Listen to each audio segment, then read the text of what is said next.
Welcome to the deep dive. Looks like you're really into this whole how civilizations evolve thing. Not just like, the basic facts and figures, but the bigger picture, like how they rise and fall and all that. And you've given us some pretty interesting sources to dig into today. Yeah. So are you ready to take the plunge? Absolutely. Yeah. I'm always fascinated by those patterns in history Hmm.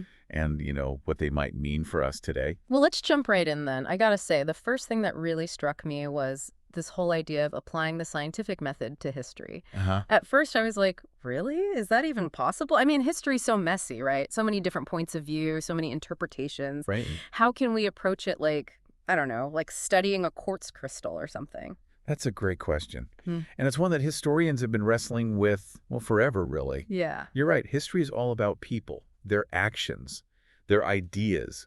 It's not always clear-cut. Yeah. But Carroll Quigley, whose work is kind of the centerpiece of our deep dive today, Hmm. he argued that we absolutely should approach history scientifically. Okay. He said, just like, a scientist studying a crystal needs a framework to understand its structure. Yeah. Historians need a framework for understanding how civilizations work. Without it, we just end up with a jumble of facts without any real meaning. An accidental compilation, he called it. So it's not just about memorizing dates and names then. No, not at all. It's more about finding those underlying patterns and connections, those forces that drive change over time. Exactly, and that's where it gets really interesting. Quigley goes even further and says, even though we humans like things nice and neat and logical, Mhm. reality itself, well, it's full of what he calls continua, these kind of subtle gradations that just defy easy categorization. Okay, continua. You're going to have to explain that one. Give me an example. All right, how about a math example? The Pythagorean theorem. A plus BP up CS. Oh boy. Math and me, we don't always get along. I've always been more of a history and stories kind of person. Well, get ready for a history of math story then. Okay. So the Pythagoreans, they believed that logic could explain everything. Right. When they applied their famous theorem to a simple square, they discovered something pretty shocking. The diagonal of that square, well, it turned out to be incommensurable with its sides. Incommensurable. Sounds serious. It means there's no common unit of measurement, no matter how small, that fits perfectly into both the diagonal and the side. So even in something as seemingly simple as a square, there's this hidden complexity. Exactly. It's like trying to find a single brick that can build both a perfectly straight wall and a perfectly angled staircase at the same time. It just doesn't exist. Huh.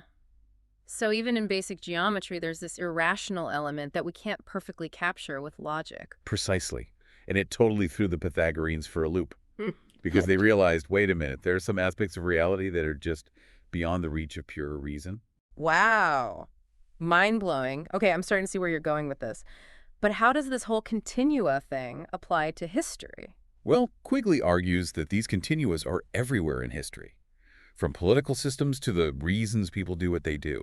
Recognizing this irrationality, he says, it's key to understanding how civilizations evolve. So if we try to force history into neat little boxes, we're going to miss the really interesting stuff. You got it. All those nuances, the ambiguities, the gray areas, Yeah. that's where the real insights are hidden. So instead of looking for simple answers, we need to embrace the messiness of it all. Exactly.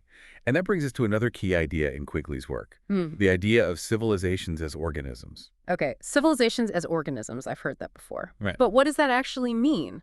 To think of, I don't know, a civilization as a living, breathing thing. Quigley argues that civilizations, just like living things, they go through distinct stages of development from birth all the way to death. He lays out 7 stages: mixture, gestation, expansion, age of conflict, universal empire, decay, and invasion. 7 stages. That's quite the journey. I'm guessing each stage has its own unique challenges and opportunities. Absolutely. It's important to remember these are broad categories, and there's a lot of overlap between them, but they do give us a really helpful framework for understanding the patterns of history. All right, so let's walk through those stages. Where do we begin? Mixture. What's happening when a civilization is just getting started? Imagine you're making a cake, or really any recipe. You combine different ingredients, right? But it has to be the right combination to create something truly unique and delicious. In this stage, different cultures and ideas and technologies are all mixing together, sometimes through trade, sometimes through, conquest, and sometimes this mixing leads to something totally new. So it's not just about different groups coming together, it's about the way they interact, like a spark that ignites a whole new civilization. You got it. And for that new civilization to really thrive, it needs the right conditions, the right nourishment, so to speak. Which brings us to the second stage, gestation. Gestation. What's brewing during this period? This is where the seeds of a civilization's unique character are sown. It's a time of experimentation and innovation, new ways of thinking, of organizing society. It's during this stage that a civilization develops what Quigley calls its instrument of expansion. Instrument of expansion. Okay, I need an example. What does that look like in the real world? Let's take Western civilization. In the early Middle Ages, that instrument was feudalism. Feudalism, knights and castles and all that. Exactly. That system allowed a small group of warriors to control resources, to protect society, which freed everyone else up to farm, to trade, to build towns. So feudalism wasn't just about warfare. It was the foundation for a whole way of life, the bedrock upon which Western civilization began to expand. Exactly. And that expansion, that's what defines the third stage. It's a time of rapid growth in population, territory, and the economy. A time of, optimism and a sense of unlimited possibility. Sounds like a pretty exciting time to be alive. It was. But like all good things, it couldn't last forever. Right. Nothing stays the same forever. So what happens next? Well, eventually, every civilization hits a point where things start to slow down. Growth isn't so easy anymore. And that's when it enters the fourth stage, the age of conflict. Uh-oh. This is where things get a little dicey, right? We can. Yeah. This is where we start to see cracks appear. Tensions start to rise. So what are the warning signs? How do we know if a civilization is heading into this age of conflict? Quigley identifies 4 key characteristics. Okay. First, you see a decline in economic expansion. The easy gains are gone, and everyone's fighting for a piece of a shrinking pie. Makes sense. Second, you see growing class conflict. The gap between the haves and have-nots widens. Social unrest grows. Oh, yeah, that's a familiar pattern. Then third, you see a rise in wars of conquest. Civilizations, they're fighting each other for control of resources and territory. Uh-huh. And finally, you see a rise in what he calls irrationality. Extreme ideologies, quick fixes. People become desperate for solutions to complex problems. So basically, the good times are over and everybody's scrambling to hold on to what they've got. That's a good way to put it. And this is a critical moment for a civilization. How it responds to these challenges, well, that determines its fate. So what are the options? What can a civilization do to survive this age of conflict? Quigley argues that there are 3 possible outcomes. Okay. The first is reform. This is where a civilization manages to adapt, to change its instrument of expansion to meet the new challenges.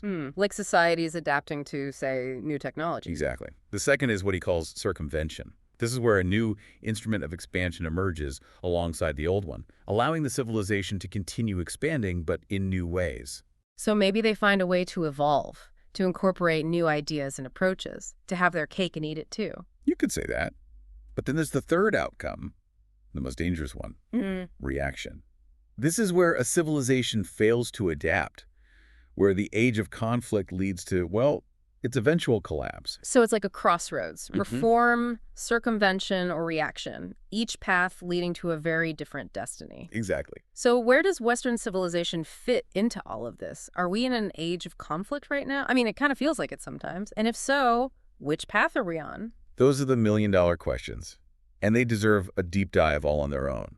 We'll explore those questions, those last 3 stages of Quigley's model, in the next part of our deep dive. All right, sounds good. I'm ready for it. So before we were talking about Quigley's idea of the age of conflict, Right. that crucial turning point where civilizations face, some really tough choices. Yeah, some really big decisions. It's like standing at a fork in the road with 3 possible paths ahead: reform, circumvention, or reaction. And the path a civilization takes during this time, well, it can lead it to that 5th stage in Quigley's model, universal empire. Universal empire. Sounds impressive. So what does this stage look like? Give me the grand tour. Think of it like the calm after a storm, right? You've had all this intense competition and conflict, and then finally, one power emerges as dominant. It brings order and stability. The fighting stops. Like, think of the Roman Empire in classical civilization, or the Manchu dynasty in China. Right. So you've got one power that unites a world that was previously fragmented. Exactly. Okay, so peace, stability, unity. Sounds pretty good so far. But I'm guessing there's going to be a downside to all this. Well, there are always trade-offs, right? Universal empires, they tend to become very bureaucratic, very Yeah, oh centralized. yeah, I can see how that could be a problem. Yeah, they can stifle creativity and innovation because the focus shifts from expansion to just maintaining the status quo. Right, so instead of growing and evolving, you're just trying to hold on to what you've got. Exactly. And the system, it gets more and more rigid, less adaptable. So it's like trading dynamism for stability. Interesting. But I bet that can lead to problems down the line, can it? It certainly can. This trade-off can eventually lead to that sixth stage in Quigley's model, decay. Decay, uh-oh. As the universal empire's institutions become more inflexible, well, they just can't adapt to changing circumstances anymore. The economy stagnates, social inequality increases, and there's this general sense of pessimism, like things are falling apart. So it's like the civilization is losing its vitality, its forward momentum. Exactly.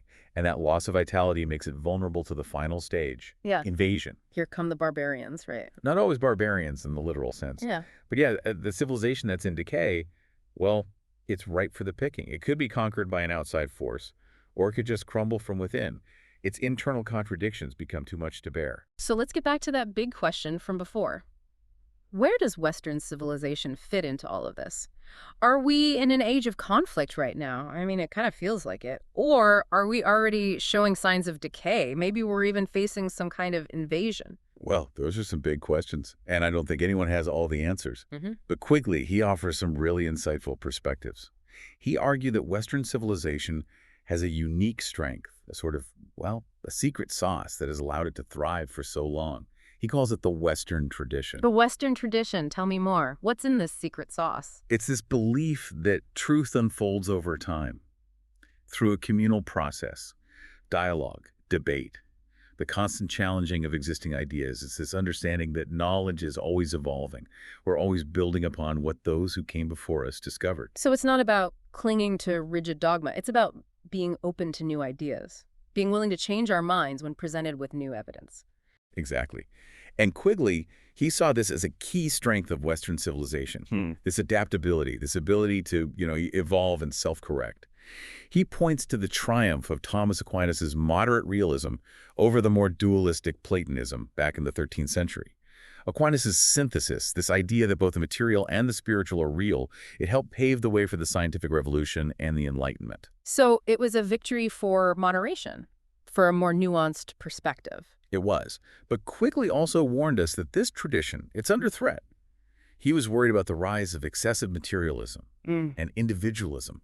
He thought these things could erode the communal spirit that has been so vital to Western civilization. I can see that when we get too caught up in stuff or in our own little worlds, we lose sight of what connects us as a society. Right, and that can make it much harder to address the big challenges that we face as a civilization. Like those challenges that pop up during an age of conflict. Exactly. So let's not forget that other key concept we talked about, the instrument of expansion. Remember, that's what allows a civilization to grow and flourish. And Quigley argued that every institution, it eventually faces this tension between its original purpose and its own survival. Right, right. Remind me how this whole instrument of expansion thing works again. Sure.